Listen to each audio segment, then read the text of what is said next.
আসসালামু আলাইকুম দর্শক, আজকে আমি প্রিয়ান্তরে ফ্রিতে ঘুরতে আনছি আহসান মঞ্জিলে। 16 ডিসেম্বর উপলক্ষে আহসান মঞ্জিলে সবাই ফ্রিতে ঘুরতেছে, টিকিট ছাড়া আজকের জন্য ফ্রি। তো দেখতে পাচ্ছেন এখানে কত মানুষ আছে।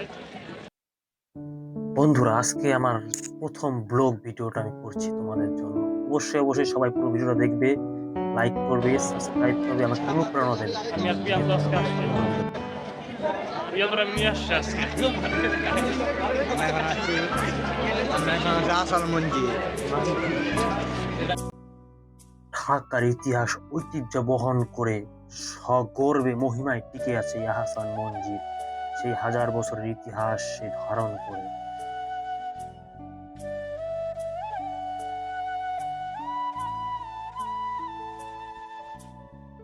আসসালামু আলাইকুম বন্ধুরা, আজকে আমি আর প্রিয়ান্ত চলে আসছিলাম আহসান মঞ্জিলে ঘুরতে। তো দেখতে পাচ্ছেন আজকে আহসান মঞ্জিলে অনেক লোক হয়েছে, কারণ আজকে আহসান মঞ্জিলে টিকিট ছিল না, ফ্রিতে সবাই ঘুরতে পারছে।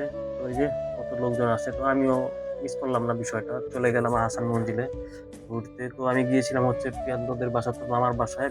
তো দেখ নানিকে, তো নানুকে দেখতে যে চিন্তা করলাম না একটু পরেই যাই। তো আমি প্রিয়ান্তকে রাস্তা থেকে নিয়ে আসলাম, সে ফুল খেতে ছিল 6 তলাতে বিক্রমপুর গার্ডেন সিটিতে। সেখান থেকে তাকে নিয়ে এসে আমি বললাম চল ঘুরে আসি, তো আহসান মঞ্জিলে যাবো বললাম। বলার পরে আমি যখন আহসান মঞ্জিলের সামনে গিয়েছি, বললাম টিকিট কাট। তো এক লোক বলতেছে আজকে টিকিট নাই, ফ্রি। তো চিন্তা করলাম 100 টাকা বাচ্চা গেছে।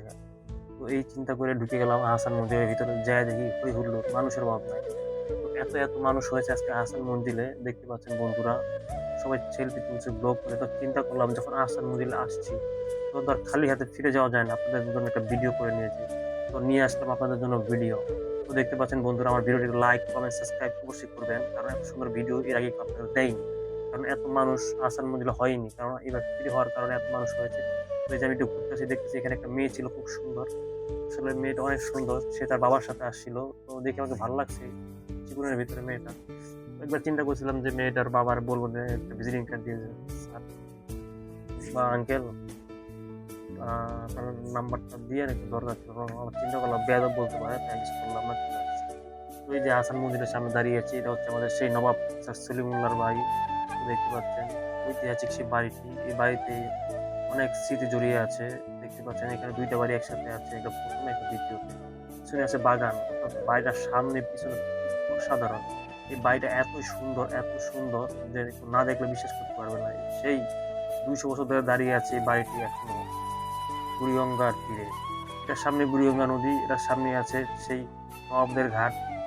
তো আর কি করার, আমি ঘুরতেছি, একটু পরে ঢুকে যাব হচ্ছে, আমরা পরে বিল্ডিংটাতে আগে যাব, তারপরে প্রথম বিল্ডিং এ আসবো। তো আগে পরে বিল্ডিংটা ঘুরবো, কিন্তু এখানে নিচেও নাকি সুড়ঙ্গ আছে, বা নিচেও কয়েকটা তালা ছিল কিন্তু ব্লক করা বা বন্ধ করা, তো ঢুকতে পারে না সেখানে। তো ভাবতে ভাবতে চলে আসছি। তো আমি চিন্তা করলাম ভিডিওটা কর প্রিয়ান্ত। প্রিয়ান্ত ভিডিও করতেছে, আসলে ওরকম প্রস্তুতি নিয়ে যাই না ভিডিওটা করার জন্য, গিয়েছিলাম শুধুমাত্র একটু দেখতে।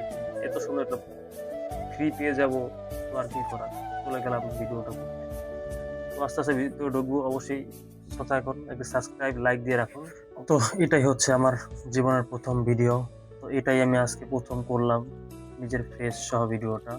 তো বন্ধুরা, একটা লাইক কমেন্ট সাবস্ক্রাইব তো দিয়ে যাবেন, আর এই হাসান মঞ্জিলের অপূর্ব দৃশ্যটাকে সবাই কমেন্ট করে জানিয়ে যাবেন যে কেমন এই হাসান মঞ্জিলের নবাব বাড়িটা, কেমন সেই ঢাকার ঐতিহ্য, এই নবাব বাড়ি, যেখানে স্যার সলিমুল্লাহ তার শাসন ব্যবস্থা পরিচালনা করতেন এই নবাব বাড়িতে বসে। ওই যে ঢুকে যাচ্ছি ভিতরে, আস্তে আস্তে আমরা যাবো একটু সামনের সিঁড়ি। আসলে এখানে ভিডিও করা নিষেধ, তো আজকে চান্সে ভিডিও হয়ে গেছে। তো আমরা সিঁড়ি দিয়ে উপরে উঠছি, আগে উপর থেকে উঠে নিচ দিয়ে নামতে হবে। তো আমরা আগে দোতলাতে উঠছি, দোতলাতে অনেক কিছু আছে সেটা দেখার জন্য চলুন আমরা আস্তে আস্তে দোতলাতে উঠি আর দেখি কি আছে দোতলাতে।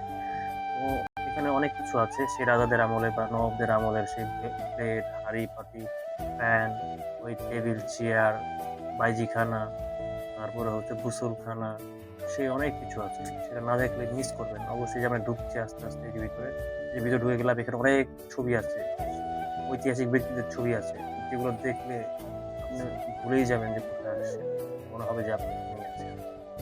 তো এখানে সেই ঐতিহাসিক সেই ব্যক্তিদের ছবি। ভিতরে রুমে যাব আমরা, ভিতরে যে এখানে রাখা আছে কাঁচ দিয়ে আটকানো অনেক দলিল দস্তাবেজ সেই নবাবদের। একজন দেখছে আর হাসছে, এখানে হাত দেওয়া নিষেধ কিন্তু সে হাতও দিয়েছে। আসলে আজকে তেমন কিছু বলছে না, তো সেজন্য।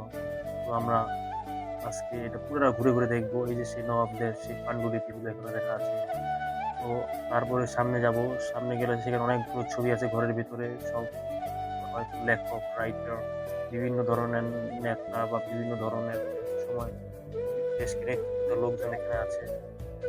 এরাই একসময় দেশকে নেতৃত্ব দিয়েছে, বাংলাকে নেতৃত্ব দিয়েছে, বাংলার হয়ে কথা বলেছে। তো এখানে রাখা আছে নবাবদের সেই ওই পানি খাওয়ার পাত্র, লাঠি, বুদনি, কত সুন্দর।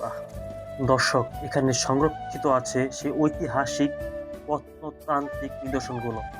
এগুলো আপনারা আসবেন, এই নবাবাড়িতে ঘুরবেন, দেখবেন, ভালো লাগবে, এনজয় করবেন। এখানে কত কিছু যে আছে, হরেক রকমের জিনিসপত্র দিয়ে ভরা। আমি আসলে এগুলো দেখলাম, আমি অনেক বছর আগে 2012 সালের দিকে একবার গিয়েছিলাম, তো আবার আজকে গিয়েছি, অনেকদিন পরে গিয়েছি এখানে, আমি বেশি দিন যাওয়া না। এটা হচ্ছে নবাবদের যে ঘোড়ার গাড়ি ছিল, সেটা আকৃতি তৈরি করে একটা ঘোড়ার গাড়ি, যেটা গ্লাস দিয়ে আটকে রাখা হয়েছে, সেটা নবাবদের গাড়ি। আর এখানে রাখা আছে নবাবদের ব্যবহৃত জিনিসপত্রগুলো। এই যে এখানে সেই বল্লম বা অস্ত্রগুলো রাখা আছে, এখানে রাখা আছে কিছু প্রয়োজনপত্র, এখানে প্লেট রাখা আছে কত সুন্দর করে আঁকা এই প্লেটগুলো। এই প্লেটগুলোতে একসময় নবাবরা খেত, হয় সকালে, নয় দুপুরে, রাত্রে। এই প্লেটগুলোতে বসে বসে নবাবরা তাদের আহার গ্রহণ করতো। এখানে আছে চেয়ার টেবিল, নবাবদের ওই যে থাকার জায়গা, এখানে আছে গোসল করার জায়গা। এই সেই পিলার দেখতে পাচ্ছেন, এই সেই ঐতিহাসিক ব্রিটিশ পিলার বা সীমানা রেখা, এই ব্রিটিশ এই পিলারের মাধ্যমে সীমানা রেখা দিয়েছে। এই সেই ঐতিহাসিক ডাইনিং টেবিল, যেখানে একসাথে 50 জনের মতো লোক খাবার খেতে পারতো। এক পাশে নবাব বসতো, আর দুই পাশে সারি সারি তার আত্মীয় স্বজন বা অতিথিরা বসতো। এটা হচ্ছে হাতির মাথা, উপরে আছে সিংহের মাথা। তো দেখতে পাচ্ছেন এখানে ওই যে অস্ত্রগুলো রাখা আছে, যুদ্ধ অস্ত্র। এখানে ডাক্তার, সেই 200 বছর আগে যে ডাক্তারি করা হতো, সেই ডাক্তারদের নিদর্শন রাখা আছে। আমরা যতই ঢুকছি ততই আবেগ আপ্লুত হয়ে যাচ্ছি, এবং ততই অবাক হচ্ছি যে এত সুন্দর জিনিস নবাব বাড়িতে আছে। কতই না সুন্দর ছিল যখন নবাবরা ছিল, তাদের সৈন্যরা ছিল, তাদের পায়ের পদচারণায় নবাব বাড়ি এক সময় ওই হুল্লুর হয়ে থাকতো, জমজমাট থাকতো নবাব বাড়িটা। কিন্তু আজ এই নবাব বাড়িটা মরার মতো পড়ে আছে। আসলে আমি আগে যখন দোকানে চাকরি করতাম তখন দেখতাম, আমি মাঝে মাঝে বিকালবেলা চেয়ে থাকতাম যে সূর্যের আলোটা যখন পড়তো নবাব বাড়িতে বিকেলের, নবাব বাড়িতে এত সুন্দর লাগতো। ভাবতাম এই নবাব বাড়িতে একসময় জৌলস ছিল, মানুষ ছিল এই নবাব বাড়িতে, নবাবরা ছিল, নবাবদের আত্মীয় স্বজন, ভাই ব্রাদার, সৈন্য সামন্ত ছিল। কত সুন্দর না ছিল সেদিন এই সান বাঁধানো ঘাটে নবাবরা গোসল করতো। এই যে চেয়ার, অনেকে ছবি তুলছে, কিন্তু এখানে ছবি তোলা নিষেধ, তারপরে ছবি তুলছে। আসলে আজকের দিনটা পাইছে ফ্রি, কি করবে, সুন্দর মতো ছবি তুলে নিচ্ছে। অনেক এটার বাড়ির নিচেও নাকি আর কয়েক সেখানে পাইনি। এটা সেই কাঠের সিঁড়ি, সেটা আমার হয়তো নাজুক হয়ে গেছে, নড়বড় হয়ে গেছে, সেজন্য এটা নিষেধ করে দিয়েছে। অবশ্যই অবশ্যই নব বাড়ি তোমাদের কেমন লাগলো, লাইক কমেন্ট সাবস্ক্রাইব জানিয়ে যাওয়া। এটা আমার ব্লগ, দেখবে, শেয়ার করবে, আর আমাকে অনুভূতি অনুপ্রেরণা দেবে, যাতে করে আমি আরো নতুন নতুন ভিডিও তোমাদের ভিডিও করে দেবো। এই ব্লগ ভিডিওটা আজকে করেছি তোমাদের জন্য। নবাব বাড়িতে গিয়েছি, এই দেখতে পাচ্ছ একটু সুন্দর জায়গা। এই সেই কল বা পানির পাত্র, এখানে আবার কলও আছে, কত সুন্দর সেই আদি যুগ। আসলে এই নবাব আমলে নবাবরা যে কত আরাম আয়েশ করে তাদের রাজ্য, তাদের পরগনা চালাতো, সেটা না দেখলে কখনো বিশ্বাসই করতে পারবে না। এই যে রাখা আছে পানির পাত্র, এখানে পানি রাখা হতো তাই ঠান্ডা থাকতো। এখানে বিভিন্ন ধরনের তৈজসপত্র রাখা আছে, তাদের ব্যবহৃত জিনিস রাখা আছে। আমি চিন্তা করলাম এই খাটটা দেখি, এই খাটটা এত ছোট কেন, এখানে কে ঘুমাতো এত ছোট খাটটা।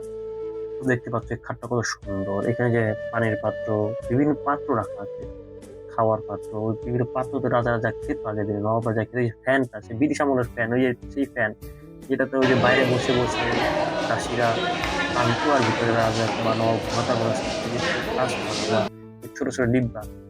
ওই যে এখানে বসার জায়গা, এখানে হয়তো বসতো বা বিভিন্ন তারা কথা বলতো নিজেদের সাথে বা নিজেদের পরিবারের লোকজনদের সাথে। সুন্দর এই বাড়িটা, কতই না সুন্দর, এই জায়গাটা কতই না সুন্দর, এই কত শত শত বছর ধরে টিকে আছে, তার ঐতিহ্য বহন করছে। যে আমিও ছিলাম বাংলার মাটিতে, আমিও ছিলাম ঢাকার, আমিও একদিন রাজ করতাম ঢাকার শহর, আমিও আমার ক্ষমতা ছিল, জৌলস ছিল। যখন আমার জৌলস ছিল না, তখন আমার কাছে আসার মতো ক্ষমতা তোদের কারো ছিল না। এই সেই বাইজিখানা, এখানে হচ্ছে বাইজি আর নৃত্য করতো, আর এই দুই পাশে বসে আর ওই নবাব বা নবাবের যারা ছিল তারা হচ্ছে এই নৃত্য দেখতো। তো দেখতে পাচ্ছ বন্ধুরা, চলে আসলাম, ভিডিওটা শেষ হয়ে গেছে, শেষ পর্যায়ে আমরা আছি। এখানে দেখতে পাচ্ছ বাইরে আমরা সিঁড়িতে দাঁড়িয়ে আছি, মেন সিঁড়িতে, এখান দিয়ে নামার জায়গা। তো দেখতে পাচ্ছ কত মানুষ হচ্ছে, সামনে নদীটা দেখা যাচ্ছে, দেখতে পাচ্ছ এই বুড়িগঙ্গা নদীটা, এই বুড়িগঙ্গা নদীটা হাজার বছরের ইতিহাস ধারণ করে আছে, এখন ঠিকই আছে সগর্বে। আস্তে আস্তে বিলীন হয়ে যাচ্ছে বুড়িগঙ্গা নদীটা আমাদের কাছ থেকে, এটা ঢাকার ঐতিহ্য। এই বুড়িগঙ্গা নদীটাকে আমাদের রক্ষা করতে হবে, সবাই এগিয়ে আসতে হবে। তো বন্ধুরা, আমি আর প্রিয়ান্ত শেষ পর্যায়ে চলে আসছি, বেশিক্ষণ আর নেই। তো ভিডিওটা একটা লাইক, একটা কমেন্ট, সাবস্ক্রাইব তো করবেই, কারণ তোমরা যদি সাবস্ক্রাইব না করো আমি অনুপ্রেরণা পাবো।